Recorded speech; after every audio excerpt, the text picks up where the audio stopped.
Muito boa noite, amados irmãos, irmãs, amigos, amigas, alunos, alunas. Estamos nós aqui mais uma vez para darmos continuidade à nossa caminhada com a palavra de Deus, com a mensagem do Evangelho, por meio desse livro maravilhoso, 40 lições essenciais para a vida cristã. Mais uma vez eu quero agradecer a todos vocês que têm visto, que têm assistido esses vídeos aqui, encorajar quem ainda não é inscrito a se inscrever e quem já é inscrito a ajudar a divulgar. Vamos levar essa palavra para o máximo de pessoas possíveis. Vamos levar a mensagem divina ao coração das pessoas. O ser humano, ele nasceu para fazer a vontade de Deus. E muitas vezes as pessoas vivem uma vida inteira sem saber disso. Cabe a nós, que de alguma maneira um dia o Evangelho chegou até a gente, levar essa mensagem adiante. Essa mensagem é genuína, é verdadeira. A Bíblia já foi atacada em tantos e tantos momentos e ela continua firme aí. Assim como Cristo, assim como Jesus, né? Eu vi outro dia que estão tentando, inclusive, tirar da história o antes de Cristo e depois de Cristo. Mas eu creio que Deus não permitirá. Até a história é dividida em antes e depois de Cristo.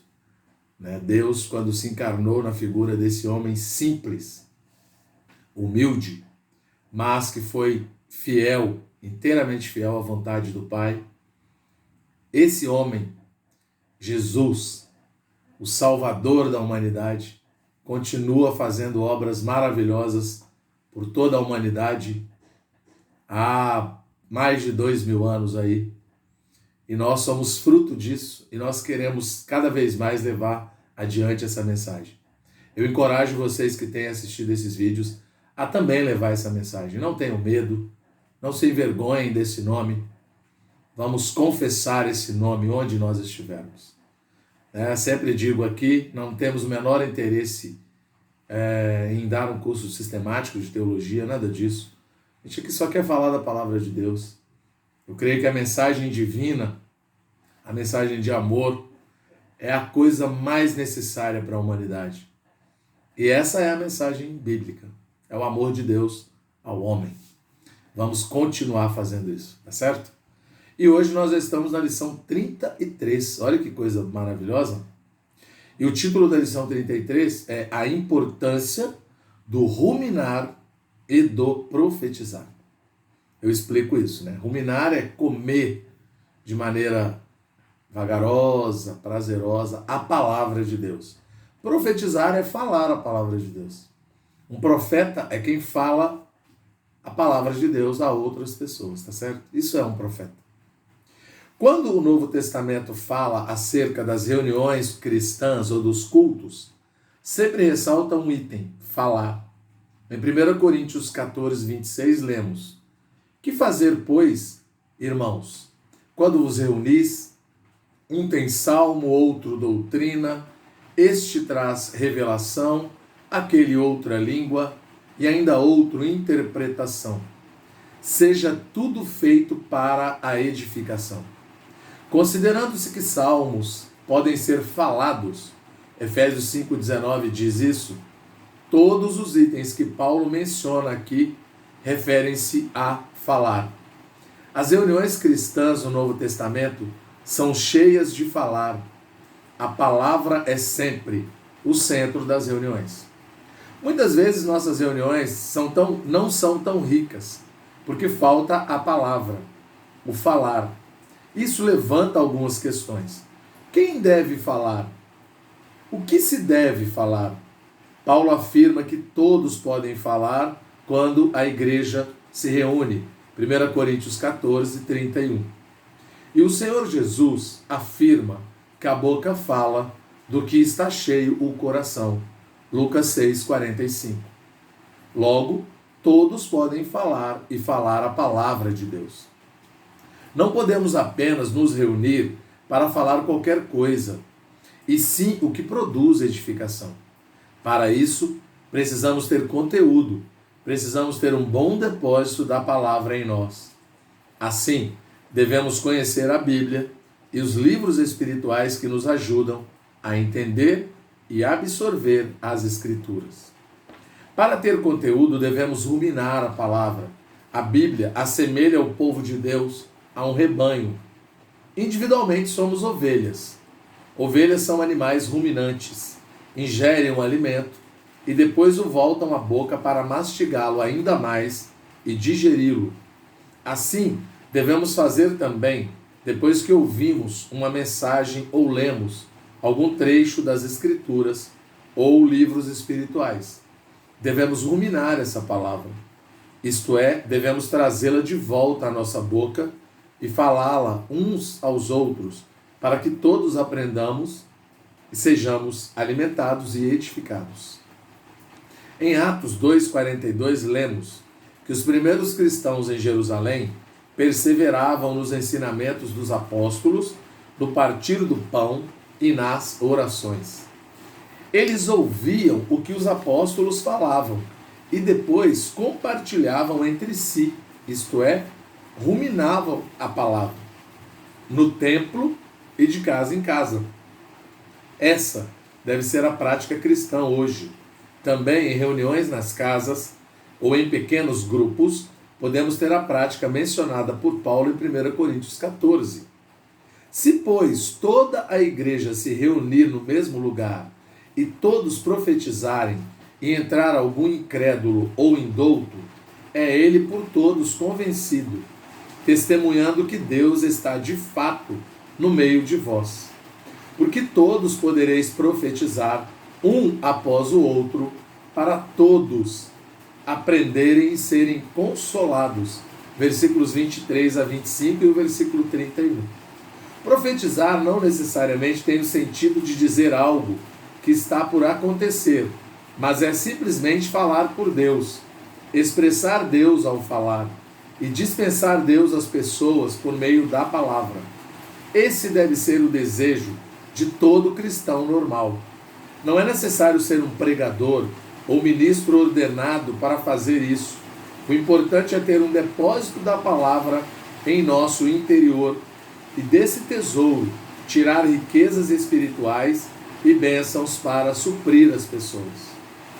Ponto 1. O ministério da palavra e sua importância. Deus é a palavra. João 1:1. O falar de Deus na criação. Gênesis 1, de 1 a 26. O falar de Deus no Antigo Testamento. O anjo de Jeová, sendo a corporificação de Deus para falar com o homem. Gênesis 14, de 18 a 20. Gênesis 18, de 1 a 3. O falar por meio dos profetas. Gênesis 27, Deuteronômio 34, 10. O falar de Deus no Novo Testamento. O falar do Senhor Jesus. Mateus 5 até Mateus 7. O Sermão do Monte, né? Mateus 13, de 1 a 52. Mateus 16, de 13 a 28. E outros tantos capítulos da Bíblia. João, do capítulo 14 ao 17. Aliás, eu quero encorajar quem tem visto esses vídeos a lerem João, capítulos 14, 15, 16 e 17. Ali está o centro da economia de Deus no Evangelho de João. E é o último ministério, né? O ministério do Espírito e da vida, né? Que Jesus revelou a João. Vocês sabem que João foi usado para fechar a Bíblia com o Apocalipse, tá certo? Aconselho vocês a lerem João 14, 15, 16 e 17. Esses 4 capítulos são riquíssimos. Os apóstolos e profeta. O ensinamento dos apóstolos, Atos 2,42. O falar de Deus na Bíblia. A revelação da economia de Deus. A interpretação presente da Bíblia. A comunhão do ensinamento dos apóstolos. 1 João 1, de 1 a 4 e Atos 2,42. A comunhão da vida divina. A transmissão do ensinamento. A aplicação do ensinamento, o ministério da palavra como mais importante e sua relação com o ministério dos serviços e das ofertas. Atos 5, de 1 a 11. Atos 6, de 1 a 4. Os níveis do profetizar, falar por Deus, 1 Coríntios 12, de 1 a 3, 1 Coríntios 14, 31. Falar externando a Deus. 1 Coríntios 14, 29, Efésios 4, 11. Falar dispensando Deus às pessoas. Efésios 4, 11, Atos 2, 37 a 41, Atos 20, 32, Atos 26, de 16 a 18. O ruminar da palavra, Levítico 11, de 1 a 8, e o 26, e Filipenses 3, 1 e 2. Somos comparados com as ovelhas, que são animais limpos e ruminantes. Salmos 23, de 1 a 3, e Cânticos 1, 7 e 8. Ruminar é um processo metabólico de absorção de alimento. Assim também devemos nos envolver com a palavra até que sejamos plenamente constituídos dela. Colossenses 3,16, 1 Timóteo 4,6 e o 13 e João 6,63. Esses versículos a gente vai ler, Atos 2 a gente vai ler, Atos 5 e Atos 6, eu acho importante a gente ler. E vamos ler também Levítico 11, de 1 a 8, lá do Antigo Testamento, tá bom? Os ministros da palavra conhecem a revelação divina, conservam o mistério da fé, que é a economia de Deus. 1 Timóteo 3, 9. Sabem diferenciar os dois testamentos, o Antigo e o Novo. 2 Timóteo 3, 14 e 15. Conhecem os princípios de interpretação da Bíblia. 1 Timóteo 2, 15. A Bíblia se explica com a Bíblia. 2 Pedro 1, de 19 a 21. Esse versículo é importante ler também, né? A Bíblia própria se explica, tá certo? A interpretação deve estar de acordo com a linha central da revelação bíblica. 1 Timóteo 1, 3 a 7. Reconhece os principais temas, tipos, verdades e aplicações da Bíblia. Tudo isso são características de um ministro da palavra, tá certo? Lucas 24, 27, 2 Timóteo 3, do 14 ao 17, Tito 1, 9, 2 Pedro 3, de 15 a 16, que é aquele que eu falei que a gente vai ler, tá certo? 2 Pedro. É importante. Vamos ler do 15 ao 21 de 2 Pedro, vai ser bom aqui para nós. Amam a palavra, Salmos 119, 92, 97, 103 e 159. Acho que é importante ler Salmo 119 também. Então, ó, Salmo 119, 2 Pedro, Atos 2, Atos 5, Atos 6, esses versículos que estão aqui, Colossenses, 1 Timóteo e João. Tá bom? Aspectos práticos. Ler a palavra. Colossenses 3,16, tá vendo? Ler, orar, as principais referências e porções. Efésios 6, de 17 a 19. Ruminar, estudar a palavra com oração. Atos 18, 5. Procurar conhecer os principais fatos da Bíblia e o conteúdo dos livros espirituais mais importantes. E o material de apoio, que são os livros espirituais, tá certo? Estudar em grupo, 2 Timóteo 2, 22. Ser definitivo e firme, guardar a palavra, falar a palavra, tudo isso são papéis de ministros da palavra. Falar e cantar a palavra. A eficácia da palavra também na luta espiritual. Aqui tem uma indicação boa, Tiago 4, 7, a gente pode ler também. Né? Apresentação exterior, atitude interior, né? Reconhecer também, durante a própria ministração, aquilo que vem de Deus e o que não vem. Tudo isso são papéis de um ministro da palavra, ok? Então, vamos começar lendo Salmo 119, né, os versículos indicados aqui, que está lá no Antigo Testamento, né? Vamos ler primeiro Levítico, depois Salmos, aí nós vamos para Atos, e aí a gente vai ler Colossenses, 1 Timóteo, João e Tiago, né? Tá bom? Vamos começar lendo Levítico 11, de 1 a 8. Falando da palavra, né? Ok? Levítico 11, de 1 a 8. Ok? Levítico é a lei de Deus, né? Ó, falou o Senhor a Moisés e a Arão, dizendo-lhes: Dizei aos filhos de Israel, são estes os animais que comereis de todos os quadrúpedes que há sobre a terra. Todo o que tem unhas fendidas e casco que se divide em dois, e rumina entre os animais, esse comereis. Destes, porém, não comereis dos que ruminam, ou dos que têm unhas fendidas. O camelo que rumina, mas não tem unhas fendidas, este vos será imundo.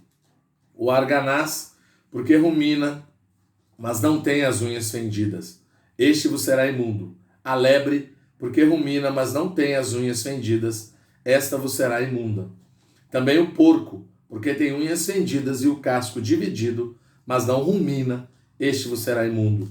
Da sua carne não comereis, nem tocareis no seu cadáver, estes vos serão imundos. É lógico, né? Isso aqui é falando de animais ruminantes, tá certo? É claro que a questão da carne, de tudo isso, lá no Novo Testamento a gente sabe que Cristo, ele quebra todas essas regras. Mas existem pessoas que levam isso, os judeus levam isso muito a sério. Os adventistas do sétimo dia, por exemplo, levam isso muito a sério. A gente tem que respeitar. Está na Bíblia, tá certo? Salmo 119 agora, né? É o capítulo mais longo da Bíblia, né? A gente já falou disso nas lições anteriores aí.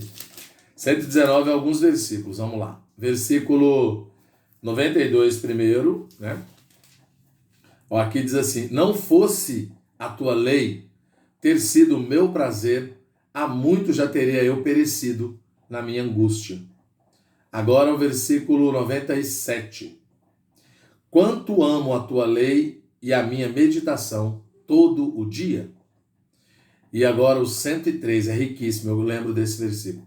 Quão doces são as tuas palavras ao meu paladar, mais que o mel à minha boca. Lindo, né? E o 159. Considera em como amo os teus preceitos. Vivifica-me, ó Senhor, segundo a tua bondade. Rico demais, né? Agora vamos ler lá Atos 2:42. Atos 2:42 é a parte lá da igreja primitiva que é riquíssimo, né?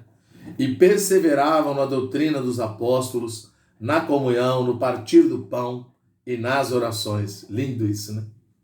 Em cada alma havia temor e muitos prodígios e sinais eram feitos por intermédio dos apóstolos. Todos os que creram estavam juntos e tinham tudo em comum.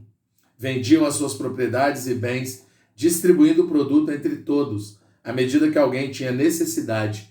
Diariamente perseveravam unânimes no templo, partiam o pão de casa em casa e tomavam as suas refeições com alegria e singeleza de coração, louvando a Deus e contando com a simpatia de todo o povo. Enquanto isso, acrescentava-lhes o Senhor, dia a dia, os que iam sendo salvos. Aqui está o verdadeiro modelo de sociedade, de comunidade. Isso aqui é o modelo para o mundo. Aqui não está falando que é comunista, que é capitalista, nada disso. Aqui são filhos de Deus, que sabem que se tem mais e alguém precisa, vai ajudar. Olha que coisa linda. Isso aqui é um modelo de sociedade. Os governos do mundo deviam estudar isso aqui. E essa é a comunidade cristã primitiva. Isso é a igreja. Lindo, né? Maravilhoso. Agora, Atos 5, de 1 a 11. Atos 5, de 1 a 11. Essa lição vai ficar um pouco comprida, mas tudo bem. Entretanto, certo homem chamado Ananias, com sua mulher Safira, vendeu uma propriedade, mas em acordo com a sua mulher, reteve parte do preço, e levando o restante, depositou aos pés dos apóstolos. Então disse Pedro a Ananias: por que encheu Satanás o teu coração para que mentisses ao Espírito Santo, reservando parte do valor do campo? Conservando-o porventura, não seria teu? E vendido não estaria em teu poder? Como, pois, assentaste no coração este desígnio? Não mentiste aos homens, mas a Deus. Ouvindo essas palavras, Ananias caiu e expirou, sobrevindo grande temor a todos os ouvintes. Levantando-se os moços, cobriram-lhe o corpo e, levando-o, sepultaram. Quase 3 horas depois entrou a mulher de Ananias, não sabendo o que ocorrera. Então Pedro, dirigindo-se a ela, perguntou-lhe: dize-me, vendestes, portanto, aquela terra? Ela respondeu: sim, portanto. Tornou-lhe Pedro: por que entraste em acordo para tentar o Espírito do Senhor? Eis aí à porta os pés dos que sepultaram teu marido, e eles também te levarão. No mesmo instante, caiu ela aos pés de Pedro e expirou. Entrando os moços, acharam-na morta e, levando-a, sepultaram-na junto ao marido. E sobreveio grande temor a toda a igreja e a todos quantos ouviram a notícia desses acontecimentos. É sobre a questão de mentir ao Espírito Santo, né? E agora 6, de 1 a 4. Ora, naqueles dias, multiplicando-se o número dos discípulos, houve murmuração dos helenistas contra os hebreus, porque as viúvas deles estavam sendo esquecidas na distribuição diária. Então os 12 convocaram a comunidade dos discípulos e disseram: não é razoável que nós abandonemos, que nós, aliás, né? que nós abandonemos a palavra de Deus para servir às mesas. Mas, irmãos, escolhei dentre vós 7 homens de boa reputação, cheios do espírito e de sabedoria, aos quais encarregaremos deste serviço. E quanto a nós, nos consagraremos à oração e ao ministério da palavra. Aqui é quando é instituída a diaconia na igreja, né? Os apóstolos não podiam cuidar da palavra e ficar servindo às mesas, né? Aí, por isso, no Ministério dos Serviços, cada um faz aquilo que é o dom dele, né? Senão não dá, né? A pessoa vai assoviar e chupar cana ao mesmo tempo, né? Certo? Mas a importância da palavra. Agora a gente vai ler poucos versículos que são aqueles indicados. Colossenses 3,16, primeiro, né? Colossenses 3,16, vamos lá. Riquíssimo esse versículo. Habite ricamente em vós a palavra de Cristo, instruí-vos e aconselhai-vos mutuamente em toda a sabedoria, louvando a Deus com salmos, hinos e cânticos espirituais com gratidão em vosso coração. 1 Timóteo 4, versículo 6, né? 1 Timóteo 4, 6, vamos lá, eu estou chegando. Opa! 1 Timóteo 4, versículo 6. Expondo estas coisas aos irmãos, serás bom ministro de Cristo, alimentando com as palavras da fé e da boa doutrina que tens seguido. Importância, né, da Bíblia. Agora vamos ler 2 Pedro 3, do 15 ao 21, né? Aí a gente lê Tiago. Não, vamos ler Tiago primeiro, né? Tiago 4, 7. Isso, Tiago 4, 7, vamos lá. Sujeitai-vos, portanto, a Deus, mas resisti ao diabo, e ele fugirá de vós. É sujeitar a palavra de Deus, tá certo? E agora vamos ler 2 Pedro, aquele versículo que fala que a própria Bíblia se explica. 1, de 19 a 21. Temos assim tanto mais confirmada a palavra profética, e fazeis bem em atendê-la como a uma candeia que brilha em lugar tenebroso, até que o dia clareie, e a estrela da manhã, a estrela da alva, nasça em vosso coração. Sabendo primeiramente isto, que nenhuma profecia da Escritura provém de particular elucidação, porque nunca, jamais, qualquer profecia foi dada por vontade humana. Entretanto, homens santos falaram da parte de Deus, movidos pelo Espírito Santo. E aí eu vou ler do 15 até o 19 que eu li, né? Mas de minha parte esforçar-me-ei diligentemente por fazer que a todo tempo, mesmo depois da minha partida, conserveis lembrança de tudo, porque não vos damos a conhecer o poder e a vida de nosso Senhor Jesus Cristo, segundo fábulas engenhosamente inventadas, mas nós mesmos fomos testemunhas oculares da sua majestade, pois ele recebeu da parte de Deus, Pai, honra e glória, quando pela glória excelsa lhe foi enviada a seguinte voz: Este é o meu Filho amado, em quem me comprazo. Ora, esta voz vinda do céu, nós a ouvimos quando estávamos com ele no Monte Santo. Ok? É isso. Então, agora para fechar, 1 João, né? É isso? 1 João? Não, João 6, 63. E a gente fecha. O próprio Senhor Jesus falando. Nossa, essa lição ficou longa, mas tudo bem. João 6, 63. Eu sei esse versículo de cor, mas eu vou ler aqui com vocês. O Espírito é o que vivifica. A carne para nada a aproveita. As palavras que eu vos tenho dito são Espírito e são vida. A palavra de Deus é Espírito e é vida. Louvado seja o Senhor. Uma boa noite.